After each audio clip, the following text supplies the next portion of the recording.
നമസ്കാരം. ഞാൻ ഇന്ന് ഈ വീഡിയോ ഇടുന്നത് 30 വയസ്സ് താഴെയുള്ള ചെറുപ്പക്കാർക്ക് വേണ്ടിയാണ്. 30 വയസ്സ് മുകളിലുള്ളവർക്കും ഇത് കേൾക്കാം. എന്നാൽ ഞാൻ ഉദ്ദേശിക്കുന്നത് 30 വയസ്സിൽ താഴെയുള്ള ചെറുപ്പക്കാർക്ക് വേണ്ടിയാണ്. ഞാനിന്ന് കൊടുമൺ സ്റ്റേഡിയത്തിൽ 6 കിലോമീറ്റർ ഓടി, 3.5 കിലോമീറ്റർ നടന്നു. വ്യായാമം എൻ്റെ ജീവിതത്തിലെ ഒരു ഭാഗമാണ്. ഈ ഭാഗമായതെങ്ങനെ എന്നുള്ളതാണ് ഞാനിവിടെ വിവരിക്കാൻ പോകുന്നത്. ഞാൻ 8ാമത്തെ വയസ്സിലാണ് RSSൻ്റെ സംഘശാഖയിൽ പോകുന്നത്. അന്നു മുതൽ സൂര്യനമസ്കാരവും യോഗയും കളികളും വ്യായാമവും ഒക്കെ ചെയ്ത് നിയുക്ത ഇതൊക്കെ ചെയ്ത് അതിൻ്റെ ക്യാമ്പുകളിലൊക്കെ പോയി എനിക്കതൊരു ശീലമായി. 8ാമത്തെ വയസ്സിൽ തുടങ്ങിയാണ്. ഇപ്പം 58 വയസ്സുണ്ട്. 8ാമത്തെ വയസ്സ് വരെ കളിയും മറ്റു കാര്യങ്ങളൊക്കെ ഉണ്ട്. അതിന് വ്യായാമം എൻ്റെ ജീവിതത്തിൻ്റെ ഭാഗമാകുന്നത് അങ്ങനെയാണ്. വ്യായാമം നമുക്ക് ഭക്ഷണം പോലെയാണ്. ഭക്ഷണം നമ്മൾ കഴിക്കുമോ അതുപോലെ തന്നെ വ്യായാമം ചെയ്യണം. ശരീരം പ്രവർത്തിക്കണം. അത് തുടങ്ങേണ്ടത് ബാല്യത്തിൽ തന്നെയാണ്. ഇനി ബാല്യത്തിൽ തുടങ്ങിയിട്ടില്ലാത്ത ചെറുപ്പക്കാരുണ്ടെങ്കിൽ, 30 വയസ്സിൽ താഴെയുള്ളവരാണെങ്കിൽ ഇന്ന് തന്നെ തുടങ്ങണം. ഒരു ദിവസം കുറഞ്ഞത് 1 മണിക്കൂർ വ്യായാമത്തിനായിട്ട് മാറ്റിവെക്കണം. 1 മണിക്കൂർ, നിങ്ങളുടെ 1 മണിക്കൂർ, 23 മണിക്കൂർ ബാക്കിയുണ്ട്. നിങ്ങൾ മൊബൈൽ കുത്തി ഇരിക്കുന്ന സമയം, TV-യുടെ ചാനൽ മാറ്റി കളിക്കുന്ന സമയം, വെറുതെ ദൂരത്തേക്ക് നോക്കി ഒന്നും ചെയ്യാതിരിക്കുന്ന സമയം, ഈ സമയം നിങ്ങൾ ഉപയോഗിക്കണം. നിങ്ങൾ ഉപയോഗിച്ചാൽ ഉള്ള ഗുണം ഞാൻ പറയാം. ഒരു കഥയിലൂടെയാണ് ആ ഗുണം പറയുന്നത്. എൻ്റെ ഒരു സുഹൃത്ത് ഉണ്ട്, എൻ്റെ പ്രായക്കാരനാണ്, 58 വയസ്സുണ്ട്.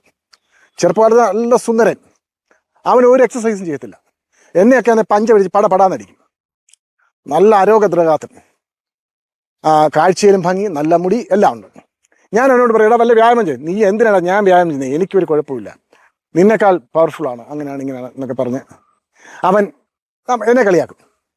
അവന് ജീവിതത്തിൽ എന്ന് വരെ ഒന്നും ചെയ്തിട്ടില്ല. പക്ഷെ ഒരു 40-45 വയസ്സ് കഴിഞ്ഞോടനെ അവൻ ഡയബറ്റിക് ആയി.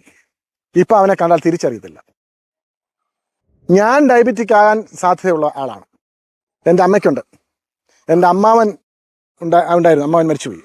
എൻ്റെ അനിയന് 40ാമത്തെ വയസ്സിൽ, 10 വർഷമായി, 45ാമത്തെ വയസ്സിൽ ഡയബറ്റിക് ആയി. ഞാൻ ഈ 58 വയസ്സ് വരെ ഡയബറ്റിക് ആകാതെ പിടിച്ചു നിന്നിട്ടുണ്ടെങ്കിൽ അത് വ്യായാമത്തിൻ്റെ ഗുണം മാത്രമാണ്. വ്യായാമം ചെയ്യുന്ന ഒരാൾക്ക് പല നിഷ്ഠകളും ഉണ്ടാവുകയും ചെയ്യും. അങ്ങനെ ഒരു ഗുണമുണ്ട്. അതുകൊണ്ട് നിങ്ങൾ ഇന്ന് തന്നെ വ്യായാമം തുടങ്ങണം. ഞാൻ 1/2 മണിക്കൂർ നടക്കും എന്നൊക്കെ ചിലർ പറയും. ചെറുപ്പക്കാർ 1/2 മണിക്കൂർ നടക്കുക എന്നുള്ളത് ഒരു കാര്യമേ അല്ല. നടപ്പ് നിങ്ങൾ വ്യായാമമായിട്ട് കൂട്ടുകയേ ചെയ്യരുത്. നടക്കിപ്പോൾ കാലും കൈയൊക്കെ അനങ്ങാനുള്ള ഒരു സംഗതി മാത്രമാണ്. നിങ്ങൾ ഓടണം, നിങ്ങൾ സൈക്ലിംഗ് ചെയ്യണം, നിങ്ങൾ ജിമ്മ് ചെയ്യണം, ഇതൊക്കെ ചെയ്യണം. അതിൻ്റെ കൂട്ടത്തിൽ നടക്കുകയും ചെയ്തോ, കുഴപ്പമില്ല. നടപ്പ് ഒരു വാമപ്പ് എക്സസൈസ് മാത്രമേ പറയാൻ പറ്റൂ. പിന്നെ 1/2 മണിക്കൂർ നടക്കുന്ന ആൾക്കാരുണ്ട്. ഹൃദ്രോഗമുള്ളവർ, വാർദ്ധക്യം, അങ്ങനെയൊക്കെയുള്ളവർ 1/2 മണിക്കൂർ അവർക്കത് മതി, അവർക്കതേ പറ്റൂ. നിങ്ങൾ നന്നായിട്ട് എക്സസൈസ് ചെയ്യണം. 1 മണിക്കൂർ, 1.5 മണിക്കൂർ ഒക്കെ എക്സസൈസ് ചെയ്യണം. ഞാൻ 1.5 മണിക്കൂർ എക്സസൈസ് ചെയ്യും. ഇപ്പം ചില ഈ പോസ്റ്റിനടി ചില കൂസ്മാണ്ടങ്ങൾ വന്ന് പറയും, എന്നിട്ട് വക്കീലിന് വയറുണ്ടല്ലോ, വലിയ മസിലില്ലല്ലോ, വലിയ ഇതില്ലല്ലോ. അവരോട് പറയാനുള്ളത്, ഞാനൊരു ബോഡി ബിൽഡർ അല്ല. എൻ്റെ പ്രൊഫഷൻ മസിൽ കൊണ്ടുള്ള പ്രൊഫഷനല്ല, ബുദ്ധി കൊണ്ടുള്ള പ്രൊഫഷനാണ്. എനിക്ക് മസിൽ വേണ്ട, പിന്നെ ഉള്ള മസിൽ ബോണസാണ്. എന്തെങ്കിലും ശരീരത്തിൽ എന്തെങ്കിലും മസിൽ ഉണ്ടെങ്കിൽ അത് ബോണസാണ്. ഞാൻ മസിലിന് വേണ്ടിയുള്ള വ്യായാമക്കാരനല്ല.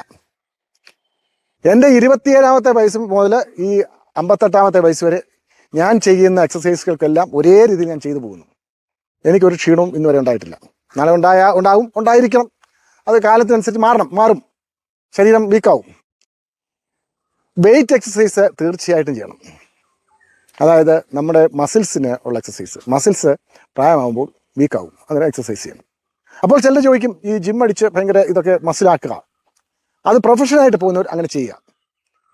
പ്രൊഫഷനായിട്ട് പോകുന്നവർ, അവർക്ക് ആ ഒരു അച്ചീവ്മെൻറ്റ്, അവരെ ഞാൻ കുറ്റം പറയത്തില്ല. പക്ഷേ സാധാരണ ജീവിതം നയിക്കാൻ പോകുന്നവൻ ഒരിക്കലും മരുന്നടിച്ചോ, സ്റ്റിറോയിഡ് കുത്തിവെച്ചോ, ടെസ്റ്റോസ്റ്റിറോൺ അതായത് പുരുഷ ഹോർമോൺ കുത്തിവെച്ചോ മസിൽ ഉണ്ടാക്കരുത്, അപകടമാണ്. നിങ്ങൾ സാധാരണമായി ജീവിക്കാൻ പോകുന്ന ഉള്ള ഒരാളാണെങ്കിൽ നല്ല ഭക്ഷണം, പ്രോട്ടീനൊക്കെ ഉള്ള ഭക്ഷണം ഒക്കെ കഴിക്കുക, നന്നായിട്ട് ജിമ്മ് ചെയ്യുക, പോവുക. ഇപ്പം ഞാനൊക്കെ അങ്ങനെയാണ്. വീട്ടിലെ ആഹാരവും അങ്ങനെയൊക്കെയുള്ള സംഗതി, മുട്ടയൊക്കെ കഴിക്കും, 2-3 മുട്ടയൊക്കെ കഴിക്കും, അതൊക്കെ കഴിച്ച് മുന്നോട്ട് പോവുക. അല്ലാതെ മരുന്നടിക്കാൻ പോകരുത്. പിന്നെ മരുന്നടിച്ച് നിങ്ങൾക്ക് ഒരു ബോഡി ബിൽഡർ ആവാനാണ് നിങ്ങളുടെ ആഗ്രഹം, നിങ്ങൾ അങ്ങനെ ചെയ്തു, അത് നിങ്ങൾ കണ്ടെത്തുന്നതാണ്. പക്ഷേ ഞാൻ ഭൂരിപക്ഷം ആൾക്കാരോട് ഉപദേശിക്കുന്നത് മരുന്നടിച്ച് ജിം ചെയ്യരുത്. പക്ഷേ ജിം അവശ്യമായി ചെയ്തിരിക്കേണ്ട ഒരു വ്യായാമമാണ്. എന്നാൽ ജിമ്മിന് ചെറുപ്പക്കാരെ അഡിക്റ്റ് ആവുകയും ചെയ്യരുത്. അഡിക്റ്റ് ആവുന്നത് എങ്ങനെയാണ്? ഇതുപോലുള്ള മരുന്ന് കുത്തിവെച്ച് മസിൽ വീർക്കുമ്പോൾ പിന്നെ അഡിക്ഷൻ ആവും. പിന്നെ അവന് പുറകോട്ട് പോകാൻ പറ്റത്തില്ല. മരുന്ന് കുത്തിവെച്ച് കഴിയുമ്പോൾ പെട്ടെന്ന് മസിലുകളെല്ലാം വലുതാകും. പിന്നെ ആ മരുന്ന് കുറയ്ക്കുമ്പോൾ അതുപോലെ ചൊട്ടിപ്പോവും. അപ്പോൾ പിന്നെ അവന് ഭയങ്കര മാനസിക വിഷമമാവും. ആ മാനസിക വിഷമം ഉണ്ടാകുമ്പോൾ അവൻ നൈരാശ്യമാവും. പിന്നെയും മരുന്നടിക്കും. എക്കാലം ഒന്നും മരുന്നടിക്കാൻ പറ്റത്തില്ല. അപ്പോൾ സാധാരണ രീതിയിലുള്ള വ്യായാമം, ഓട്ടം, സൈക്ലിംഗ്, ജിമ്മ്, നീന്തൽ. എല്ലാവർക്കും നീന്താൻ പറ്റത്തില്ല. കുളവും ആറും പിന്നെ ഒക്കെ വേണം, നീന്താൻ പറ്റത്തില്ല. പിന്നെ സ്വിമ്മിംഗ് പൂളിൽ പോയി ദിവസവും നീന്തുന്നത് അത്ര രസകരമല്ല, കാരണം അത്ര ശുചിത്വമൊന്നും കാണത്തില്ല. 3 വ്യായാമങ്ങൾ നിങ്ങൾക്ക് കൃത്യമായിട്ട് ചെയ്യാം. അത് ഓട്ടം, ജിമ്മ്, സൈക്ലിംഗ്. ഇത് ഇത്രയും ചെയ്താൽ നിങ്ങൾക്ക് അതൊരു പൂർണ്ണമായ ഒരു വ്യായാമമാകും. ഒന്നിലും 100% കോൺസെൻട്രേറ്റ് ചെയ്യരുത്. നമ്മൾ ജിമ്മ് തന്നെ ചെയ്യുക പാടില്ല. ജിമ്മും ചെയ്യണം, ഓടുകയും വേണം, സൈക്ലിങ്ങും ചെയ്യണം, നടക്കുകയും വേണം, എല്ലാം വേണം, എല്ലാം ചെയ്യണം. എല്ലാം ചെയ്തെങ്കിലേ പൂർണ്ണമായ ഒരു വ്യായാമം ശരീരത്തിന് കിട്ടും. ഒന്ന് മാത്രം ചെയ്താൽ അതിൽ മാത്രം കോൺസെൻട്രേറ്റ് ചെയ്യും. ഇപ്പോൾ ഓട്ടക്കാരുടെ ശരീരം ശ്രദ്ധിച്ചിട്ടുണ്ടോ? ഓട്ടക്കാർ നല്ല നല്ല ബോഡിയാണ്, നല്ല അത്ലറ്റിക് ശരീരമൊക്കെയാണ്. പക്ഷേ അവരുടെ കൈകൾ ശോഷിച്ചിരിക്കും. പക്ഷേ ഓട്ടം മാത്രമാണ്. അവരതിനു വേണ്ടി അവരുടെ ശരീരമെല്ലാം ശോഷിച്ച് കൈകളെല്ലാം ശോഷിച്ചിരിക്കും. അന്നേരം കുറച്ച് വെയിറ്റ് എക്സസൈസ് ചെയ്യണം. അങ്ങനെ ഓരോന്നും. ഇപ്പം മസിൽ ഉണ്ടാക്കുന്ന ജിം അടിക്കുന്നവൻ ഭയങ്കര മസിലായിരിക്കും. പക്ഷേ അവനെ കൊണ്ട് ഒരു 100 മീറ്റർ ഓടാൻ പറ്റത്തില്ല. മനസ്സിലായി? 100 മീറ്റർ ഓടാൻ പറ്റത്തില്ല. ഈ തവള ചാടുന്നതിൻ്റെ കൂട്ടായിരിക്കും ഓടുന്നത്. അപ്പോൾ എല്ലാം ചെയ്ത് ഒരു പൂർണ്ണമായ വ്യായാമത്തിൻ്റെ മുറ കണ്ടെത്തുക. ഒരു ദിവസം ജിം ചെയ്യുക, ഒരു ദിവസം ഓടുക, ഒരു ദിവസം സൈക്ലിംഗ് ചെയ്യുക, അങ്ങനെ പോവുക.